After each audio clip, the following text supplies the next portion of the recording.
نور ہے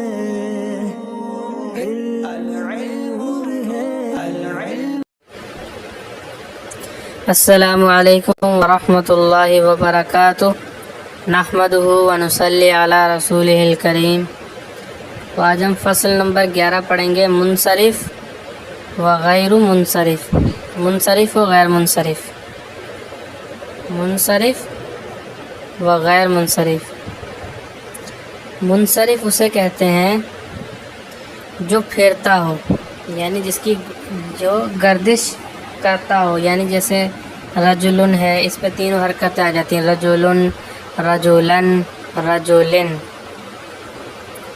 اور تنوین بھی آ جاتی ہے۔ لیکن کچھ اسم ایسے ہیں جس پہ تنوین نہیں آتی، جیسے مکہ تو آپ نے پڑھا تھا منہاج العربیہ میں، اور اسود پڑھا تھا آپ نے، تو اس پہ تنوین نہیں آتی، اور ان پہ زیر بھی نہیں آتا ہے۔ ابھی آگے تعریف آ رہی ہے۔ تو کچھ اسم ایسے ہوتے ہیں، تو دیکھیے دو چیزیں کم ہو گئی اس میں۔ منصرف کہتے ہیں جو گردش کرے، اور جو گردش نہ کرے اسے غیر منصرف، یعنی کم گردش کرے، گردش تو کرے لیکن کیسی گردش کرے، کم گردش کرے، تو اسے کہتے ہیں غیر منصرف۔ جیسا رجولن ہے، اب اس پہ تنوین بھی آ رہی ہے اور حرکتیں بھی آ رہی ہیں، رجولن، رجولن، رجولن، لیکن مکہ اس پہ تینوں حرکتیں نہیں آئیں گی اور نہ ہی تنوین آئے گی، جیسے مکہ تو، مکہ تا، مکہ تا۔ تینوں حالتیں جو ہوتی ہیں، ایک تو سبجیکٹیو ہوتی ہے، جس پہ پیش آتا ہے وہ سبجیکٹ ہوتا ہے، اور جس پہ زبر آتا ہے وہ آبجیکٹ ہوتا ہے، اور جو حرف جر کے بعد ہوتا ہے، جیسے الا، الا، فی، من، لی، ان کے بعد آتا ہے اس پہ زیر ہوتا ہے۔ تو اس میں جو ہے دو صورتوں میں زیر نہیں زبر آئے گا، اور ایک صورت میں پیش آئے گا، جیسے جاء، جیسے مکہ تو یہ سبجیکٹ ہے اور مکہ تھا یہ آبجیکٹ بھی ہے اور مجرور یعنی حرف جر کے بعد بھی ہے۔ تو اسے ہی کہتے ہیں غیر منصرف، یعنی جو کم گردش کرے۔ ایک تو مبنی ہے، آپ نے پیچھے پڑھا مبنی، وہ تو بالکل ہی گردش نہیں کرتا، جیسے ہاذا، تینوں حالتوں میں ہاذا، ہاذا، ہاذا، ہا اولائی، تینوں حالتوں میں ہا اولائی، ہا اولائی، ہا اولائی، لیکن یہ اس سے کم مطلب یہ تھوڑی گردش کرتا ہے، وہ تو بالکل ہی نہیں کرتا، یہ تھوڑی کرتا ہے، تو اسی لیے اس کو مبنی کا چھوٹا بھائی بھی کہتے ہیں غیر منصرف کو۔ یہ بحث جو ہے یہ مین ہے آپ کی، یعنی مطلب اس میں تھوڑی سی پیچیدگی ہوتی ہے، لیکن انشاءاللہ میں آپ کو بہت آسان کر کے سمجھاؤں گا، انشاءاللہ اللہ پاک نے توفیق دی تو آپ کی سمجھ میں آ جائے گی۔ یعنی اللہ پاک ایسی ایسی باتیں میرے ذہن میں ڈالیں گے جو میں آپ کو بتاؤں گا، اور آپ کو جو ہے فوراً اچھے سے سمجھ میں آ جائے گا۔ تو آپ بھی دعا کریں، انشاءاللہ اللہ پاک جو ہے آپ کا ذہن کھول دیں گے اور آپ سمجھنے لگ جائیں گے۔ اس میں معرب کی دو قسمیں ہیں۔ معرب مبنی آپ پڑھ چکے ہیں، معرب جو بدلتا رہے اور مبنی جو نہ بدلے۔ تو غیر منصرف بدلتا تو ہے لیکن کم بدلتا ہے، اس لیے معرب کی قسم میں سے ہے، یعنی معرب کے اندر آتا ہے۔ منصرف، غیر منصرف۔ منصرف وہ اسم ہے جس میں اسباب منع صرف میں سے کوئی سبب نہ ہو۔ منع صرف جو گردش کرنے کو روکتے ہیں، منع مانے روکنا، صرف مانے گردش، گردان، جو گردان کو روکتے ہیں، وہ اسم ہے منصرف۔ وہ اسم ہے جس میں اسباب منع صرف، اسباب یہ سبب کی جمع ہے، سبب مانے یعنی جو کنڈیشن ہوتی ہے، سچویشن ہوتی ہے، اسے سبب کہتے ہیں۔ کسی چیز کے لیے کوئی چیز بننا سبب کہتے ہیں اسے۔ تو منع صرف کے اسباب میں سے جس میں کوئی سبب نہ ہو، یعنی جو گردش کو روکتے ہوں، ان اسباب میں سے کوئی سبب نہ ہو، اور اس پر تنوین اور اس پر تینوں حرکتیں اور تنوین آتی ہو، جیسے زیدن، اس پہ تینوں حرکتیں بھی آتی ہیں اور تنوین بھی آتی ہے، جیسے زیدن، زیدن اور زیدن، ٹھیک ہے، اور تنوین بھی آ رہی ہے۔ غیر منصرف وہ ہے جس میں اسباب منع صرف میں سے دو سبب ہوں، یا ایک ایسا سبب ہو جو دو سببوں کے قائم مقام ہو۔ قائم مقام یعنی اس کے سامنے کھڑا ہو، یعنی اس کی جگہ موجود ہو، اس کی جگہ موجود ہو۔ قائم مقام ہو یعنی اس کی جگہ موجود ہو، یعنی دو سبب چاہیے ہمیں، دو ایسے سبب ہوں جس کی وجہ سے ہم اسے غیر منصرف پڑھیں، یعنی نہ ہی اس پہ تنوین پڑھیں اور نہ ہی اس پہ زیر پڑھیں، کسرہ پڑھیں، تو اسے غیر منصرف کہتے ہیں۔ جس کے اندر دو ایسے سبب ہوں، یعنی دو ایسی علامتیں ہوں، تو منع صرف کی یعنی جو صرف کو، گردان کو روکتی ہیں، یا ایک سبب ہو جو دو سبب میں سے